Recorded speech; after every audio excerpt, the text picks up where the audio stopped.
If you're wedding venue hunting, here are the questions you want to make sure you're asking as you're going on your tours. So when you want to find out what the parking situation is, make sure that you're scoping out, is there on-site parking? Will your guests be able to drive there and park actually at the venue, or will you be required to have some sort of shuttle transportation service to drop them off?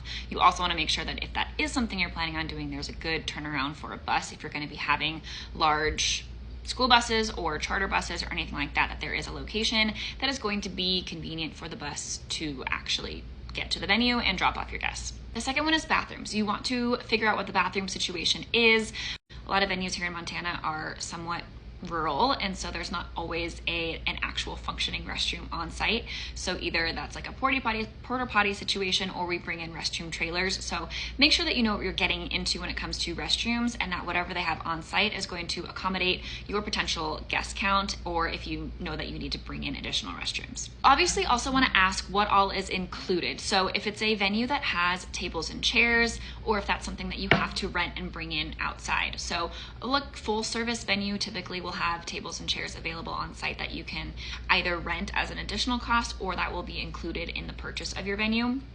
As well as sometimes there's place settings, linens, and things like that that are included. So you want to make sure that you're asking that ahead of time too, because that might make your decision if you're debating between two different venues and one is more inclusive than the other. On that same note, you also want to understand what is actually provided by them and what is included. So a lot of times when a venue provides tables and chairs, the price that you're paying to have the venue often includes setup for the tables and chairs, but not always. So make sure that you know, this is something that I see a lot of miscommunication and misunderstanding with clients and venues. Make sure that you have a total good understanding of what is actually included in that venue, and if they are going to be the ones to set up the tables and chairs if they provide them. Also want to make sure that you're asking what is included hour-wise in the package. So are you booking the venue for just the day? And if it's just a day, what time does that start? Are you able to bring any items in the night before? Are you able to do your rehearsal on site the day or two before?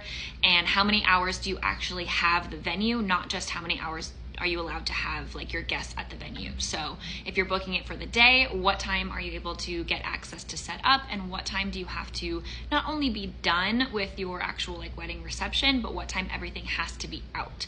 Make sure that you fully understand that, especially if you are bringing in rental items from somewhere else that have to be picked up or dropped off at certain times. You want to make sure that you guys are all on the same page, and that's going to be something that you're able to do at that venue. Obviously, there's lots of other questions and things you want to be looking at when you are wedding venue hunting, but a lot of that has to do with your own personal aesthetic, your budget, and all of that sort of thing.